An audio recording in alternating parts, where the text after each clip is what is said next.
Hello again. I know it's been a while since I did my last read aloud, but today I'm going to start a chapter book called Who is Malala Yousafzai?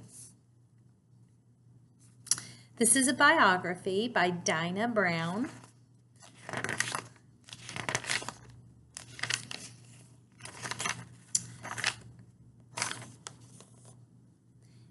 Who is Malala Yousafzai? When Malala Yousafzai was a little girl in Mingora, Pakistan, she decided to be a doctor when she grew up. She knew she would have to go to school for many years and study very hard. But Malala didn't mind at all. She loved everything about school. She loved reading, she loved history and geography and science. She loved studying religion. She enjoyed writing and reading stories aloud to her classmates. And here's an illustration of Malala. She looks very studious with a book in hand and her pencil to her lips. It makes me think that she's thinking. She looks like she's thinking very hard on something. When her teacher talked about something new, she couldn't wait to learn more. Tests were difficult, but they were fun too, especially when she had studied hard and knew the answers. Then, when Malala was 10 years old, her life changed. War came to Mingora, the city where she lived. A group of violent fighters called the Taliban had taken over her beloved Swat Valley.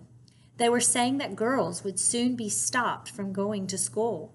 Not boys, just girls. And here is a text feature of a map showing the exact location of Malala's hometown. The Taliban started destroying girls' schools. The Pakistan army arrived to stop them. Mingora became a war zone. It was very dangerous. People were afraid to go out. Malala wondered how she could ever become a doctor if she wasn't allowed to learn. She wished there was something she could do to help keep her school open. Many were closed and few students dared to go to the ones that were open. But Malala went to school every day. So without the author having to say anything, based on her actions, what character traits would you say Malala was? What character traits would you use to describe her? It says many schools were closed and dangerous, but the few that were open, students dared to go. So that portrays Malala as being very brave and determined. Malala spoke out. She told local newspapers that she was afraid the Taliban would close her school. She talked about how frightening her life had become. She said that more than anything, she wanted to go to school. Malala became famous. People were talking about her. Some Taliban fighters learned her name and decided to take revenge. On October 9th, 2012, two of them stopped her school bus. One walked around to the back and looked inside. Then he shot Malala. Malala Yousafzai was lucky to survive. She was flown to a hospital where she recovered. Did she stop speaking out? No. So based on our character trait that I said earlier, brave and determined, no, she did not stop speaking out. Yet another action to support our character trait. When she was better, she went on working for the right of all children to be educated. But she never stopped learning and studying and going to school. On July 12, 2013, she addressed hundreds of young people at the United Nations Youth Assembly in New York City. So here I stand, one girl among many, she said. I speak not for myself, but for all girls and boys. I raise up my voice, not so that I can shout, but so that those without a voice can be heard. And this is another illustration of Malala speaking at the United Nations.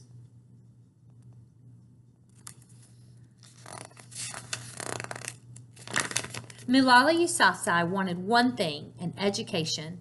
She spoke up and people listened. Things began to change little by little until the whole world was listening. A girl is born. So this is the beginning of chapter 1. What I just read was kind of like giving us a little summary of who Malala was and why she became famous. This is going to start with her being born and where she grew up and her family background. On July 12, 1997, Malala Yousafzai was born in the city of Mingora, Pakistan. Outside her parents' bedroom, a new day was about to begin.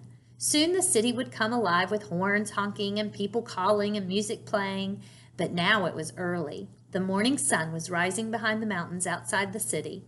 A rooster crowed. A scooter's engine revved. Like many families in their poor neighborhood, the Yousafzais couldn't afford a doctor or midwife. Instead, a neighbor woman arrived to deliver the baby. When Torpikai Yousafzai was handed her first child, she felt instant love. But there was also sadness in her heart. Torpikai knew what was in store for this little girl. So who is this woman, Torpikai? Again, without the author having to say so, he used other actions and interesting words to let us know that this is Malala's mother. Okay, because it said a neighbor woman came to deliver the baby, and when Torpikai was handed her first child. So that lets us know that they're talking about Malala, her first child. So Torpikai is her mother. Her friends and neighbors in Mingora would not celebrate her birth. If she had been a boy, they would have brought gifts and food and poems. Torpikai had grown up in a remote mountain village. Most girls did not go to school. However, Torpikai wanted to learn. When she was 6, she went to the village school, but being a girl in school was so unusual that she soon left. So that sounds like Malala, and that's probably where Malala got her drive and her love of learning is from her mother, because her mother loved to learn and wanted to go to school. But it was even so unpopular back then for Malala's mother that she had to stop going. In Mingora and many other areas of the Swat Valley, it was common for all children to attend school. The first girls' school was built in the 1920s. High schools and colleges followed. The rulers believed that all children, girls as well as boys, should be educated. Pakistan was proud of the graduates in the Swat area who went on to become teachers, doctors, and other professionals. Malala's father had also grown up in a mountain village. He also believed in schooling for girls.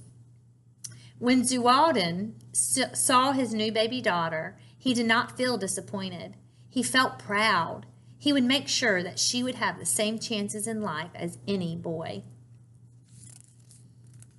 So this is an illustration of Malala's mother holding Malala and Malala's father.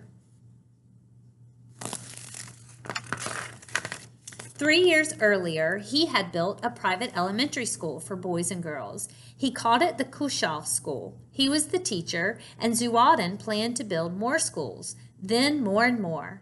A high school for girls, another for boys, until every child in Mingora had a place to learn. Aloud1 had grown up in a religious Muslim family. His father was a teacher, and he taught Aloud1 that children were sacred, and all children needed to learn. He explained that it was important to help others. Aloud1 listened. So again, Malala received her love of learning and this idea that all children should be able to learn and able to go to school. She got that from her parents. Both of her parents were advocates of both boys and girls learning. Islam. This is kind of like a fact box letting us know a little bit about the religion Islam. Islam is a peaceful religion practiced by more than 1 billion people around the world. Muslims are followers of the Islamic faith. Islam teaches there is one God, known as Allah in the Arabic language. The words of Allah are revealed in the sacred book of Islam, called the Quran. Muslim houses of worship are called mosques. Aloud1 had been small for his age. His skin was darker than the other children. He'd stuttered when he tried to speak out in class. Sometimes children had bullied or ignored him.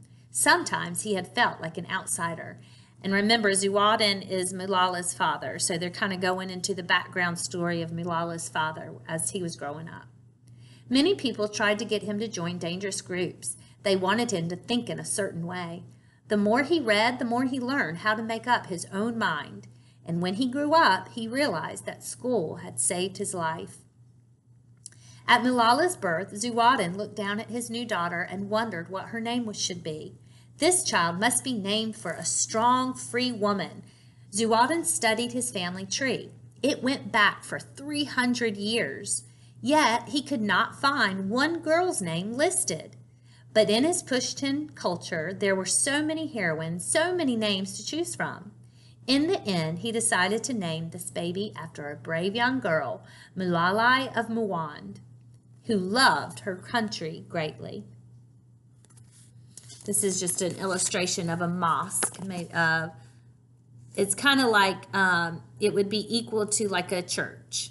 So for Christians, we go to church, and for Muslims, they go to a mosque. And this is what a typical mosque would look like. The Pashtun people. So these are the people that Zuwadin, Malala's father, this is who he grew up with, his kind of culture background. The Pashtun people live in the country of Afghanistan and in the northwest corner of Pakistan. Many live in the mountains and are used to a rugged life. Throughout history, the Pashtun people have struggled to fight off many enemies. The Pashtun are proud people, and they have not wanted to lose their traditions. They believe in respect and generosity toward others. They value loyalty to family, friends, and neighbors. Almost all Pashtun people follow the Islamic religion. And again, this is just an illustration of maybe what a typical Pashtun woman and man would dress like.